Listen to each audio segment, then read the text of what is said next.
اگر معتکف نماز جمعہ کی ادائیگی کے لیے دوسری مسجد میں گیا، فرض پڑھنے کے بعد اگر سنتیں وہاں پر بھی پڑھنا چاہے تو پڑھ سکتا ہے، لیکن سنتیں پڑھنے کے بعد اس مسجد میں ٹھہر نہیں سکتا۔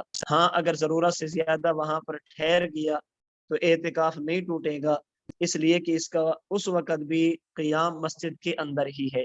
نمبر 3، جمعہ کی نماز کے یہ احکام صرف مردوں کے لیے ہیں، عورتوں کے لیے نہیں ہے۔ نماز جمعہ کی ادائیگی کے لیے معتکف مرد جائے گا، خواتین نہیں جائیں گی، اس لیے کہ عورتوں پر جمعہ کی نماز واجب نہیں، اس لیے خواتین اپنی اعتکاف والی جگہ میں نماز ظہر ادا کریں گی، وہ جمعہ کے لیے اعتکاف والی جگہ سے باہر نہیں جائیں گی۔ معتکف حالت اعتکاف میں اذان دے سکتا ہے یا نہیں؟ اگر مؤذن ہو اعتکاف میں بیٹھ جائے، اسے اذان دینے کے لیے مسجد سے باہر جانا پڑے تو جا سکتا ہے، ہاں البتہ اذان دینے کے بعد مسجد سے باہر نہ ٹھہرے۔ اگر کوئی اور موجود ہو تو وہی اذان دے، یہ اذان نہ دے۔ اگر اذان کی جگہ تک جانے کے لیے دو راستے ہیں جہاں پر اذان دینی ہے، ان میں سے ایک راستہ وہ ہے جو مسجد کے اندر سے جاتا ہے اور دوسرا وہ ہے جو مسجد کی حد سے باہر جاتا ہے، تو معتکف کو چاہیے کہ اندر والے راستے سے جائے، باہر والے راستے سے نہ جائے۔ اگر معتکف حالت اعتکاف میں تھا، کسی شرعی ضرورت کے لیے اپنے اعتکاف والی جگہ سے مسجد سے باہر نکلا، قضاء حاجت کے لیے بیت الخلاء میں جانے لگا، وضو اس پر واجب ہو گیا، وضو کرنے کے لیے جانے لگا، راستے میں کوئی بیمار مل گیا تو اس کی چلتے چلتے بیمار پرسی کر لے تو یہ جائز ہے، چلتے چلتے سلام کر لیا تو یہ بھی جائز ہے۔ یہ کسی طبی ضرورت کے لیے مسجد سے باہر گیا، جس جگہ پر گیا وہاں پر نماز جنازہ بالکل تیار تھی، یہ اس نماز جنازہ میں شامل ہو گیا تو اس میں بھی کوئی حرج نہیں۔ معتکف کو حالت اعتکاف میں چاہیے کہ زیادہ سے زیادہ وقت عبادات میں گزارے، تعلق مع اللہ میں گزارے، ایسی چیزوں سے اپنے آپ کو بچائے جس کی وجہ سے اس کے روابط دنیا کے ساتھ ہوتے ہیں۔ یہ آخری عشرہ وہ ہے جس میں بندہ دنیا سے بالکل قطع تعلق ہو جائے، جتنا زیادہ ہو سکے عبادات میں وقت لگے۔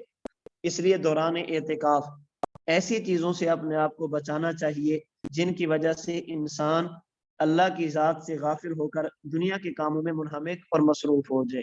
مثال کے طور پر موبائل کا استعمال، اگر سخت ایمرجنسی ہے اور ضرورت ہے تو موبائل پر ضروری بات کر سکتے ہیں، بے فائدہ فضول گفتگو پیکج لگا لینا، آڈیو ویڈیو کال کے ذریعے گھنٹہ گھنٹہ گپے لگاتے رہنا، یہ مکروہ ہے۔ اسی طرح مسجد کے اندر اخبار پڑھنا، اخبار لا کر مسجد کے اندر رکھ دیا، اخبار کا مطالعہ کرتا رہتا ہے، انٹرنیٹ ہے اس پر دیکھتا رہتا ہے کہ آج کل حالات کیا ہیں، کرنسی کہاں تک پہنچی ہوئی ہے، بین الاقوامی جو ہیں حالات اس وقت کیا صورتحال ہے، ان چیزوں سے اپنے آپ کو بچانا چاہیے۔ ایک تو یہ مسجد کے تقدس کے خلاف ہے، اور دوسرا یہ ہے کہ اعتکاف کے اندر بندہ چونکہ اللہ کی طرف متوجہ ہوتا ہے، اس لیے انسان کو ان چیزوں سے اپنے آپ کو بچانا چاہیے۔ اگر معتکف حالت اعتکاف میں ہو، بجلی چلی جائے، جنریٹر چلانا پڑے، جنریٹر چلانے کے لیے معتکف مسجد سے باہر نہیں نکل سکتا، اگر کوئی بندہ موجود ہو یہ تب بھی نہیں جا سکتا، اور اگر کوئی اور موجود نہیں ہے صرف یہ بندہ ہے تب بھی یہ جنریٹر چلانے کے لیے مسجد سے باہر نہیں جا سکتا، اگر یہ باہر جائے گا تو اعتکاف ٹوٹ جائے گا۔ مسنون دعا، جب کوئی مسلمان لباس اتارے تو عمل الیوم واللیلہ روایت نمبر 273 کے مطابق انسان لباس اتارتے وقت یہ دعا پڑھے، بسم اللہ الذی لا الہ الا ہو۔ جو بندہ کپڑے اتارتے وقت اس دعا کو پڑھ لیتا ہے، اس کی وجہ سے جنات کی آنکھوں اور دعا پڑھنے والے کی شرمگاہ کے درمیان حجاب اور پردہ حائل ہو جاتا ہے، انسان جنات سے جو ہے نا وہ اپنی عزت کو محفوظ کر لیتا ہے۔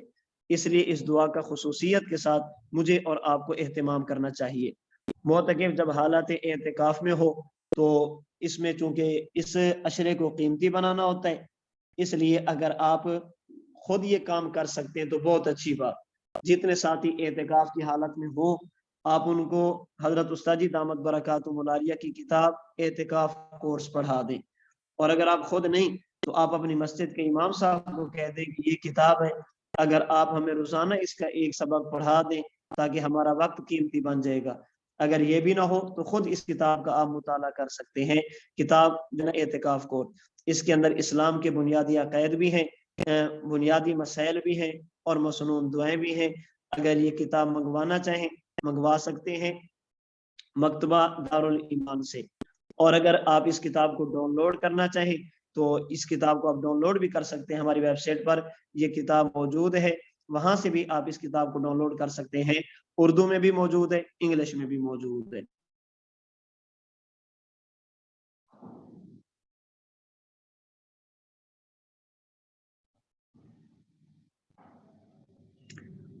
ہمارے آج کے سبق میں آخری چیز ہے قرآن کریم کا خلاصہ۔ قرآن کریم کی جو سورت ایک ہے وہ ہے سورہ یوسف۔ اللہ کریم نے اس سورت کے اندر سیدنا یوسف علی نبینا وعلیہ الصلاۃ والسلام کا واقعہ اور اس واقعہ کے جو اہم اجزاء ہیں مقدر تفصیل کے ساتھ بیان فرمائے ہیں۔ رسول اکرم صلی اللہ علیہ وسلم سے یہودیوں نے سوال کیا تھا کہ اگر آپ اللہ کے نبی ہیں تو ذرا یہ بتائیں کہ بنو اسرائیل، یہ جو اسرائیلی ہیں، یہ فلسطین سے مصر میں کیسے جا کر آباد ہوئے؟ اصل تو ان کا مسکن، ان کا وطن وہ فلسطین تھا، یہ سارے کے سارے مصر میں کیسے آباد ہوئے؟ وہ سمجھتے تھے کہ حضور کے پاس اس کا جواب نہیں ہوگا تو ہم یہ کہیں گے کہ دیکھیں یہ اللہ کے نبی نہیں ہے۔ تو اللہ رب العزت نے یہ سورت نازل فرما کے سارے اس سوال کا جواب دے دیا کہ یہاں سے وہاں پر جانے کا جو اصل سبب بنا تھا وہ حضرت یوسف علیہ الصلوۃ والسلام کا مصر کا بادشاہ بننا، پھر اپنے اہل و عیال، اپنے والدین اور اپنے بھائیوں کو وہاں پر بلانا تھا۔ رسول اکرم صلی اللہ علیہ وسلم جب معراج کے لیے تشریف لے گئے تھے، آپ علیہ الصلوۃ والسلام کی جن انبیاء کرام علیہ السلام سے ملاقات ہوئی تھی ان میں تیسرے آسمان پر آپ کی ملاقات حضرت یوسف علیہ الصلوۃ والسلام سے ہوئی تھی، اور ان انبیاء سے ملاقات کرانے میں کوئی نہ کوئی حکمت تھی جو 7 نبی اللہ تعالیٰ نے منتخب فرمائے۔ حضرت یوسف علیہ الصلوۃ والسلام کا انتخاب کرایا گیا، اس کے اندر حکمت یہ تھی کہ میرے محبوب حضرت یوسف علیہ الصلوۃ والسلام کو گھر سے بے گھر کیا گیا، آپ پر بھی ایک وقت ایسا آئے گا جب آپ سے بھی آپ کا وطن چھڑایا جائے گا۔ حضرت یوسف علیہ الصلوۃ والسلام حاسدین کے حسد کا شکار ہوئے، آپ کو بھی حاسدین کے حسد کا شکار ہونا پڑے گا۔ حضرت یوسف علیہ الصلوۃ والسلام کو گھر سے بے گھر کرنے والے اپنے تھے، غیر نہیں تھے، آپ کو بھی گھر سے بے گھر کرنے والے اپنے ہوں گے، غیر نہیں ہوں گے۔ نتیجہ حضرت یوسف علیہ السلام نے صبر کیا، وہ کامیاب ہوئے، آپ بھی صبر کریں گے آپ بھی کامیاب ہوں گے۔ حضرت یوسف علیہ الصلوۃ والسلام کو اللہ تعالیٰ نے جب کامیابی عطا فرمائی، انہوں نے اپنے ساتھ زیادتی کرنے والوں سے انتقام اور بدلہ نہیں لیا۔ آپ بھی ایسا کریں گے، جب آپ فاتح بن کر مکہ مکرمہ میں داخل ہوں گے تو آپ بھی انتقام نہیں لیں گے۔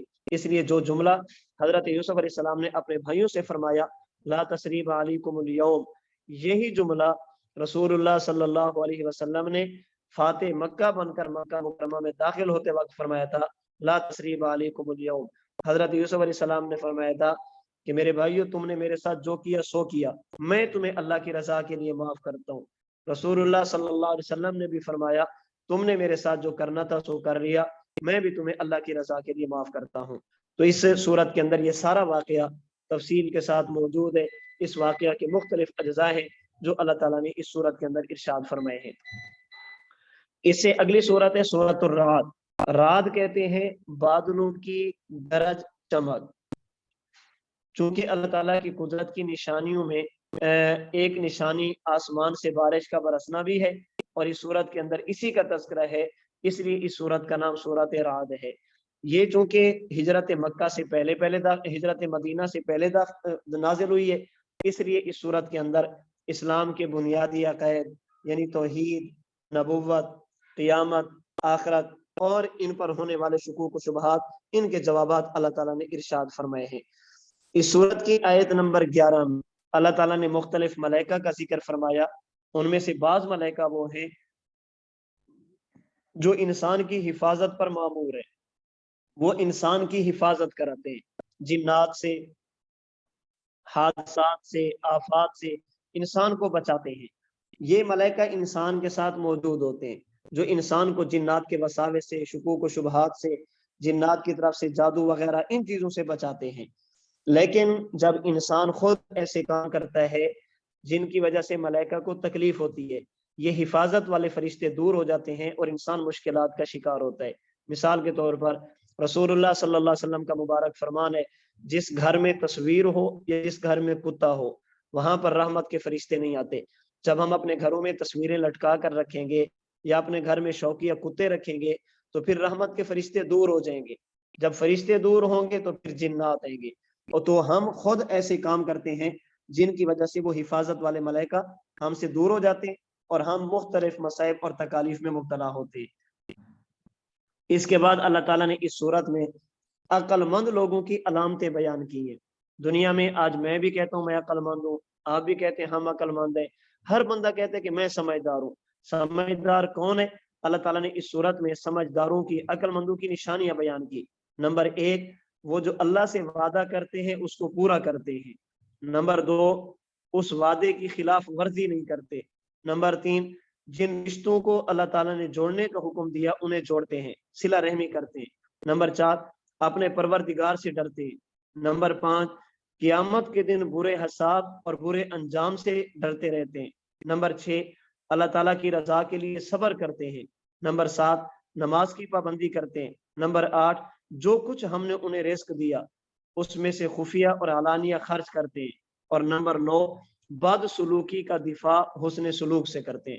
یدرؤون بالحسنۃ السیئہ، جو لوگ ان کے ساتھ برائی کرتے یہ ان کے ساتھ بھی برائی نہیں کرتے بلکہ ان کے ساتھ بھی یہ اچھائی کرتے ہیں۔ اس سورہ رعد کی بالکل آخری آیت میں اللہ کریم نے جناب رسول اللہ صلی اللہ علیہ وسلم کو تسلی دی ہے کہ یہ جو لوگ آپ کی نبوت اور رسالت کا انکار کر رہے ہیں آپ ان پر رنجیدہ نہ ہوں، ان کی باتوں کی پرواہ نہ کریں۔ اللہ گواہی دیتے ہیں کہ آپ اللہ کے رسول ہیں، فرشتے گواہی دیتے ہیں کہ آپ اللہ کے رسول ہیں، اہل علم گواہی دیتے ہیں کہ آپ اللہ کے رسول ہیں۔ آپ کی رسالت کے گواہ اللہ بھی ہیں، ملائکہ بھی ہیں، آپ کی نبوت اور رسالت کے گواہ اہل ایمان اہل علم بھی ہیں۔ کفار کی طرف سے انکار کی وجہ سے آپ زیادہ رنجیدہ نہ ہوں۔ اللہ کریم مجھے اور آپ کو جناب نبی کریم صلی اللہ علیہ وسلم کی نبوت کا گواہ بنا دے۔ اللہ رب العزت اپنی توحید، حضور کی نبوت اور ختم نبوت پر مجھے اور آپ کو کامل ایمان اور اعتقاد کی توفیق عطا فرمائے۔ وآخر دعوانا ان الحمد للہ رب العالمین۔ جی میری بات پوری ہوگی، آپ میں سے کسی ساتھی نے کوئی بات کہنی ہو، کوئی بات پوچھنی ہو تو اب آپ بات کر سکتے ہیں۔ جی شفیع بھائی۔ السلام علیکم ورحمۃ اللہ۔ جی وعلیکم السلام ورحمۃ اللہ۔ جی مسئلہ یہ ہے کہ جو اعتکاف میں بیچتے ہیں ان پہ اگر حالت جناب احتلام ہو جائے گا اس کی وجہ سے کیا ان کے لیے ضروری وہاں موزہ پہننا ہے نکلنے کے لیے مسجد سے باہر؟ نہیں، تیمم کریں، تیمم کر کے نکل جائیں، بس موزے پہننا ضروری نہیں ہے۔ وہ مسجد والی کی دیوار پہ تیمم کرنا جائز ہے؟ جی جی۔ اچھا جی۔ دوسرا مسئلہ یہ ہے جو عورت گھر میں اعتکاف کرے گی کیا وہ ایک مخصوص کمرہ رکھے گی؟ اگر وہ مخصوص کمرہ کیا اس میں وہ گھر کی کام بھی کر سکتے اس مخصوص کمرے میں؟ نہیں، اعتکاف والی جگہ کمرے کے اندر بھی جگہ خاص کر لے گی، ایک جگہ جی متعین کرے گی، پھر وہاں سے دائیں بائیں نہیں جائے گی۔ جیسے کسی وقت کوئی کھیتی باڑی کرنی ہوتی ہے اس کی وجہ سے کہہ رہے کوئی عورت اگر اعتکاف میں تو وہ وہاں پہ سبزی کاٹ سکتی ہے یا بنا سکتی ہے اس مخصوص والی اگر جگہ کوئی میں۔ اور نہ ہو، کوئی ایسا کام جو جی ضروری ہو اور اس کے علاوہ کوئی اور نہ کر سکتا تو پھر کرے، اگر کوئی اور ہو تو پھر اپنے گھر کا کام کاج بھی نہ کرے، اور اگر کوئی اور نہ ہو تو پھر اس کے لیے بہتر ہے کہ اعتکاف میں بیٹھے ہی نہ بلکہ اپنے گھر کے کام کاج کرے، اللہ پاک اس کو ویسے ہی اجر دے دیں گے۔ انشاءاللہ۔ جی گول بدین صاحب۔ السلام علیکم ورحمۃ اللہ وبرکاتہ۔ وعلیکم السلام ورحمۃ اللہ۔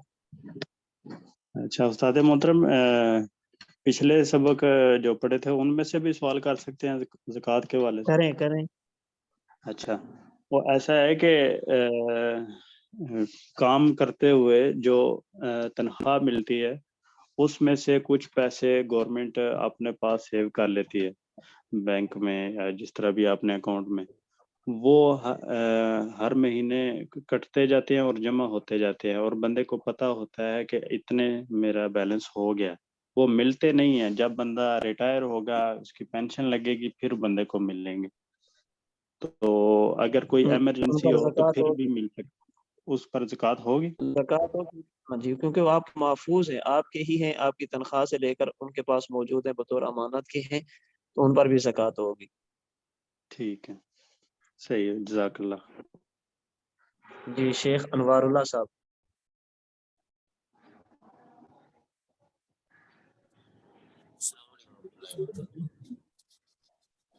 جی فرمائیں۔ جو لوگ کتے پالتے ہیں وہ لوگ اگر اپنی حفاظت کے لیے کچھ چوری وغیرہ کا اندیشہ ہے تو پال سکتے ہیں؟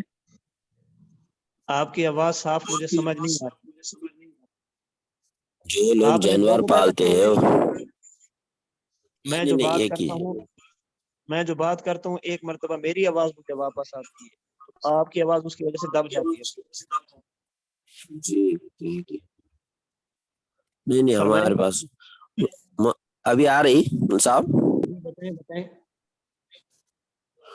جو لوگ کتے پالتے ہیں گھر کے اندر وہاں چوری وغیرہ کا ڈر ہے تو پال سکتے ہیں؟ گھر کی حفاظت کے لیے، کھیتی کی حفاظت کے لیے، جانوروں کی حفاظت کے لیے اور شکار کے لیے، ان مقاصد جی کے لیے اگر کتا پالنا چاہے تو پال سکتے ہیں۔ جی ٹھیک ہے مول صاحب۔ یہ خزاں نمازوں کی عمر خزاں کے وقت میں جب نیت کرتے ہیں نا کہ میں جو ہے اس کی ایک مرتبہ ترتیب بتا دیجئے۔ اب جس کی جو ہے 10 سال کی عمر کی ہے، 10 سال تک نہیں پڑھا، بس وہ یہ کہے گا کہ سب سے پہلی فجر پڑھ رہا ہوں، سب سے پہلی جی ظہر پڑھ رہا ہوں، سب سے پہلی عصر پڑھ رہا ہوں، سب سے پہلی مغرب، سب سے پہلی عشاء، جو بھی نماز پڑھے گا اس کے ساتھ یہ ضرور کہے گا۔ جی جو لوگ مسجد میں نماز کے لیے آتے ہیں فجر کی نماز کے وقت بھی اذان کے بعد جو سنت پڑھنا ہے وہ سنت سے پہلے وہ اپنی عمر خزاں پڑھ لیتے ہیں، بس ساتھی کیا وہ پڑھ ٹھیک ہے، سکتے ہیں؟ ٹھیک ہے، پڑھ سکتے ہیں، پڑھ سکتے ہیں۔ ٹھیک۔ یا عصر کی نماز کے بعد اگر یہ رمضان کے ایام چل رہے نا، بعض بچوں کی جو ہے ظہر چھٹ رہی تو وہ لوگ آ کے جو ہے عصر کی نماز کے بعد عصر اور ظہر دو بھی قضا کر سکتے ہیں؟ کر سکتے ہیں، ٹھیک ہے، جزاک اللہ، لیکن دعا کی درخواست اللہ۔ بہتر یہ ہے کہ جی فجر سے پہلے اگر قضا کرنی ہو یا عصر کے بعد قضا کرنی ہو تو مسجد میں لوگوں کے سامنے نہ پڑھے، اس لیے کہ جو نماز رہ گئی ہے لوگوں سے پوشیدہ ہے، اللہ نے پردہ ڈالا ہوا ہے، تو بس اس کو پردے میں ہی رہنے دے۔ اگر ان اوقات میں قضا پڑھنی ہو تو پھر گھر میں پڑھے، اگر مسجد میں پڑھنا ہے تو پڑھنے کی اجازت ہے۔ جی جی ٹھیک، جزاک اللہ، اچھا وقت دعا کی۔ السلام علیکم رحمۃ اللہ وبرکاتہ۔ صحیح، کیا حال چال ہے؟ خیریت ہے؟ رحمۃ اللہ، جی الحمدللہ۔ اچھا صحیح، ایک تو یہ جو الجھن تھی کہ جب جو ہے وہ یہ جنازہ جا رہا ہوتا ہے تو لوگ جو ہے وہ ساتھ کہتے ہیں کلمہ شہادت اور اونچی اونچی جو ہے یہ کلمہ پڑھتے ہیں۔ مسئلہ تو ہم نے نہیں پڑھا، اصل لیکن مجھے جو ہے یہ الجھن تھی تو میں نے آپ سے پوچھ میں لیں۔ نے نمبر اس لیے دیا تھا کہ سبق سے ہٹ کر جو بات بھی پوچھنی ہو تو آپ واٹس ایپ پہ پوچھ لیا کریں۔ سر نمبر نہیں ہے میرے پاس۔ آپ کلاس میں نہیں ہوں گے، میں تو 3 مرتبہ نمبر دے چکا ہوں کلاس میں۔ نہیں، میں تو ہوتا ہوں کلاس میں ہوتا، میں تو کوئی ایک کلاس بھی مس نہیں کی۔ میں نے جمعرات بھی نمبر دیے ہے، اس سے پہلے بھی 2 مرتبہ دیے۔